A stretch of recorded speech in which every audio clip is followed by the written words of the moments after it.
could have come like a mighty storm, with all the strength of a hurricane. You could have come like a forest fire, with the power of heaven in your flame. But you came like a winter snow, quiet, soft, and slow, falling from the sky in the night to the earth below.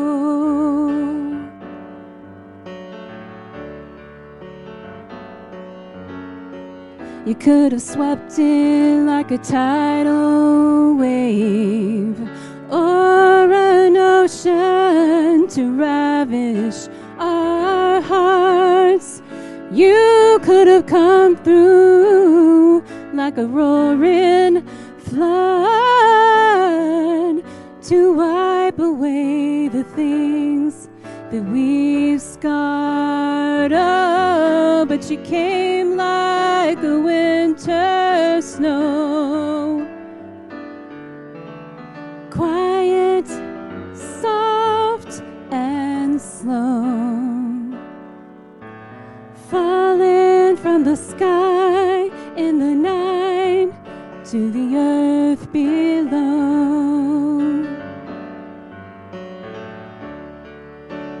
Ooh, no, your voice wasn't in a bush burning. Your voice wasn't in a rushing wind.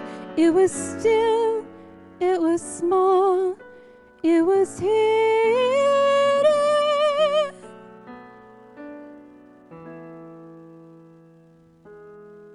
You came like a winter snow,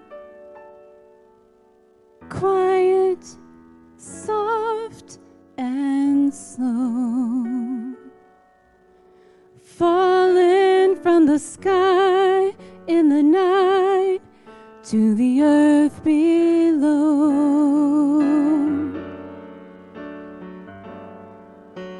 You came falling from the sky in the night to the earth below.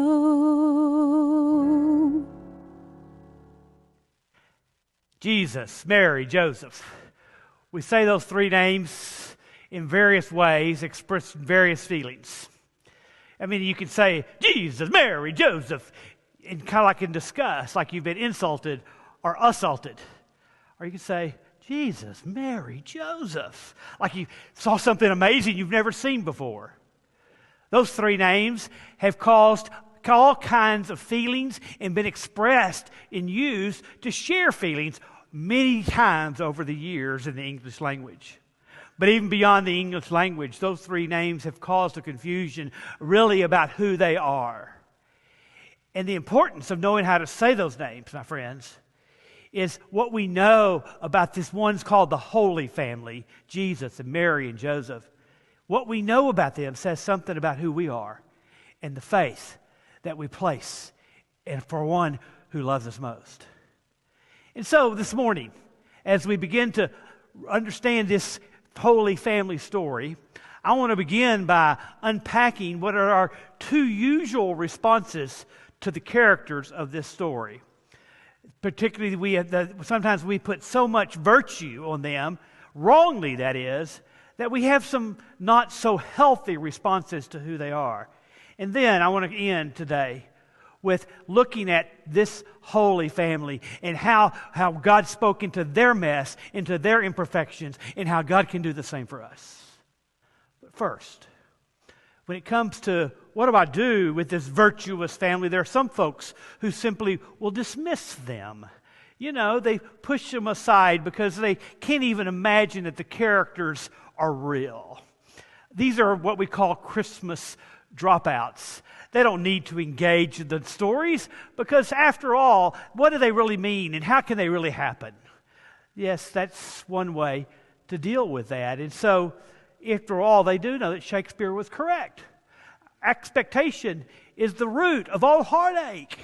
And therefore, if you can treat these Jesus and Mary, Joseph, just like a nice little children's story, a nice story, then you can set aside the unrealistic expectations that get placed on this season.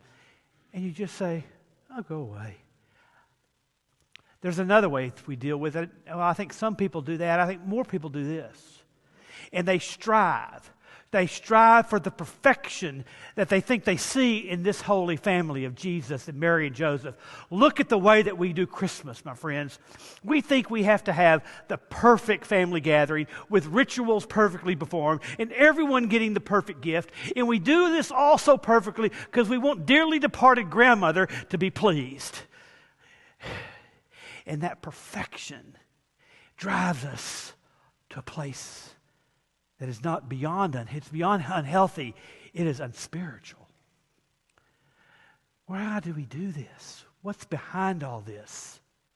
Much of the misunderstanding comes from a culturally driven stories of recent decades, and if not centuries, about this perfect, virtuous family. It comes from the place that has nothing to do with what really Scripture says and conveys about the mess and the imperfections and the challenges that this family had. And so, our kind of workaround on this is not only not fair to the Holy Family, it's not helpful to our families who are having to deal with the stress of the 2020 mess. My friends, the perfect little Christmas story has little to say to those of us who have lost a custom that we no longer can practice because of the mess of this year. Or worse, we've lost the person whom we would celebrate this season with. And when we stand to sing carols or sit on our couches to sing Silent Night and light our candle, some of us will truly do that with tears because that which we once had, we no longer have, and the person we did that with is now gone.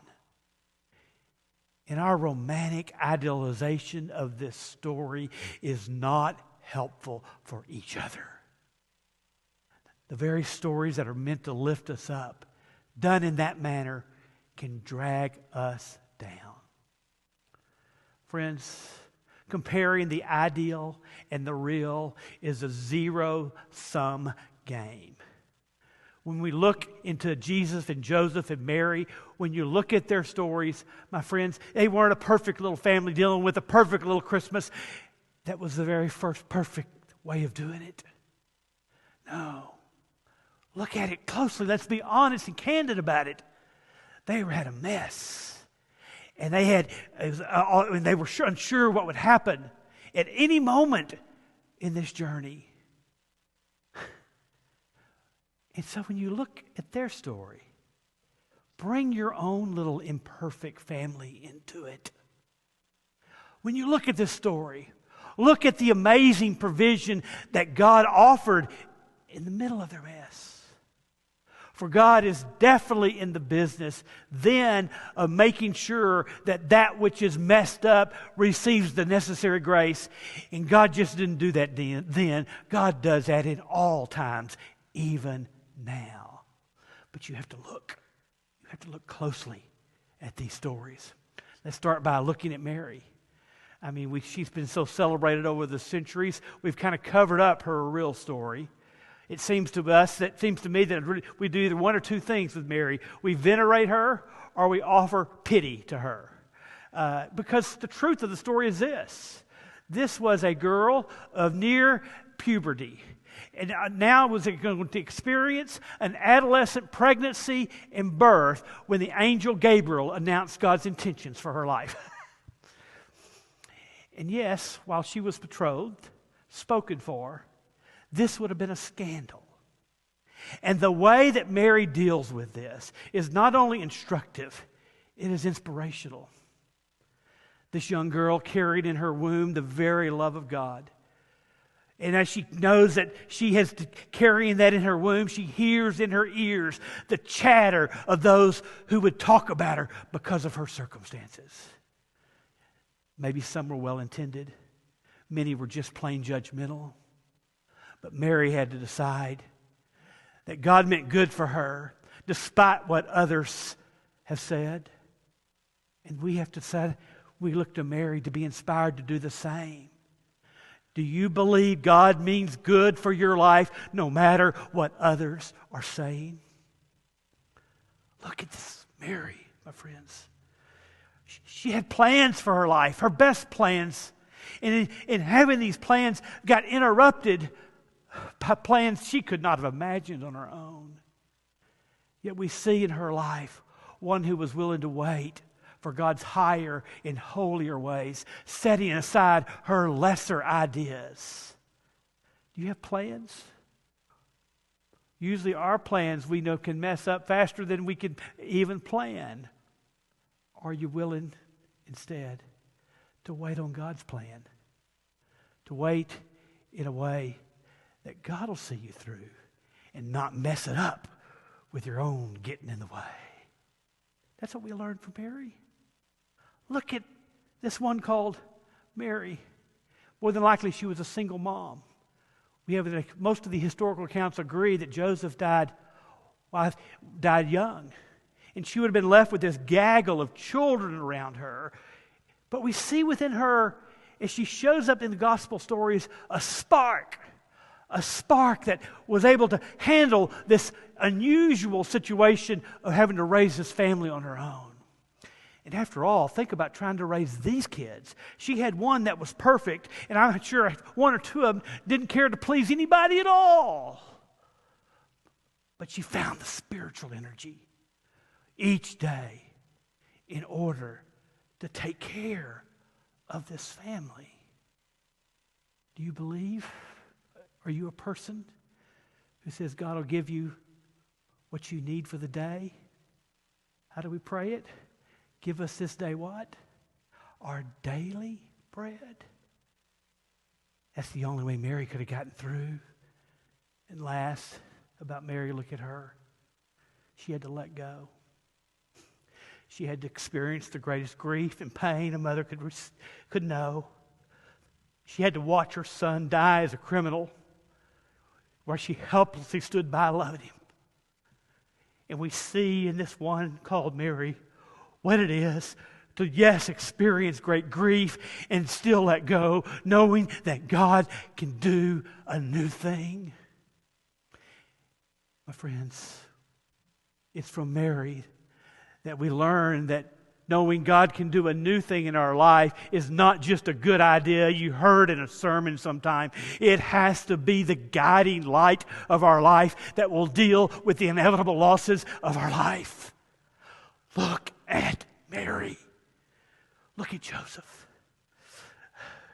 When you look at this one called the foster father of Jesus, if you may, you have to see that this was a man who walked into a situation in such a manner that it would have been a non-traditional family, don't you know?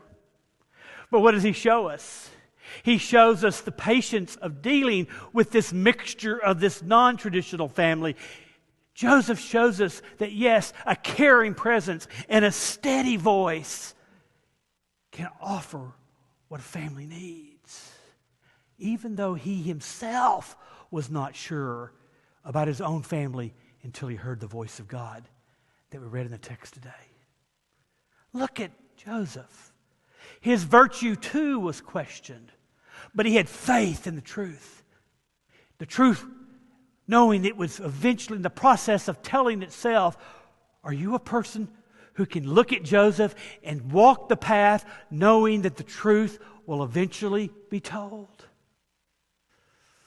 Look at Joseph, my friends. Joseph took Jesus in as if he was his own. And he says something to us about what it's like to live in a diverse household. For those who might have stepchildren or adopted children or in-laws. It says something about us, of how we can do that with grace and skill. And that it is the unconditional love of the family that can take that diversity and make it a universal bond of, yes, this mixed up family, messy as it was. Then look at this whole family just one more time. This is a family that, yes, traveled miles for a childbirth, not to a hospital or a home, but to a cave or a stable. Traveling in a time when infant mortality was extremely high. The birth of a child was life-threatening for both mother and child like no other time. Reminding us that our Christmases do not have to be perfect. The first one wasn't. And having a well-lit tree with presents underneath, stockings hanging on the mantle, are not a way to make sure that God comes in our lives. Instead, we know that God comes into the imperfections and the messiness of our lives. For God didn't wait for a perfect man or a perfect woman to have this first Christmas. No, not at all. It's not implied perfection when Luke says Mary found favor with God. It's not implied perfection when it says Joseph was a righteous man. No, not at all. These two, the Holy Family, all they did was allow God to enter into the mess of their lives, trusting God would provide for the mess of their life, and knowing that God would use them as instruments of new life. That's called Christmas. Daughter Erin, one time I walked by the hallway and she was standing almost in the doorway, and she just kind of looked up into the air and says, "The mess in my room causes me so much stress." It looked normal to me. After all, I mean, clothes everywhere, nowhere to walk, bed unmade. Now I'm at that place, and then I'm kind of looking at her, going, "What are you saying?" She goes, "I just don't know how it happens." Now I'm at that place as a parent where I go, okay, is this time for the dad talk? You know, I got sage advice on this one. I chose not. I just chose and prayed that the stress that she felt because of the mess would cause her to change. Oh, by the way, I'm still hoping. The stress of this mess of our lives in this year, my friends, are opportunities for us to try new things, to experience new growth. And let us not just decorate up this season trying to make it pretty so that we can somehow get through it all. Let us not think that our pretenses or the presents are going to help us deal with the reality of life. Let us lay our messy, imperfect lives before a graceful God and do it in ways that we can sing like angels. We can worship like shepherds. Yes, we can give like wise men. We can show how we can take care of others like Joseph, and we can trust like Mary. If you want to look and find God in this season, try those. The Grand Central Station has a wonderful painting in its expanse. The Grand Central Station roof is 150 feet wide, 160 feet high, 470 feet long. A great artist painted that. French artist painted that. Paul César. It took 10 years to paint the ceiling, which is the zodiac constellation, is what you see up there. For years, the painting was ignored because of the soot and the grime that eventually covered that as pollution of the city was rampant. A recent renovation project now has revealed the artwork, as you can see it now. An amateur astronomer was walking through, seeing the new ceiling, and looked up and says, "Hey, that's backwards." He says, "That's the way you would see the zodiac constellation from the heavens, not from the ground." They got together, they talked, what are we going to do about that? How are we going to note this? They said, maybe we just put a plaque up that says, you get to see the stars and the constellation as God sees them, from the heavens. not as we see our lives. How does God see you in this season, my friends, from above?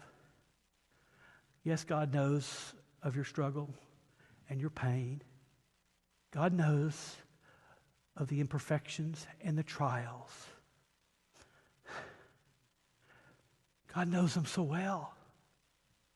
But my friends, if you'll just place them, such as Mary and Joseph did in their life, there will be grace sufficient for the messy part of our lives.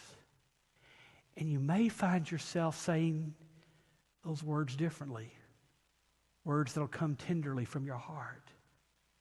Jesus, Mary, Joseph.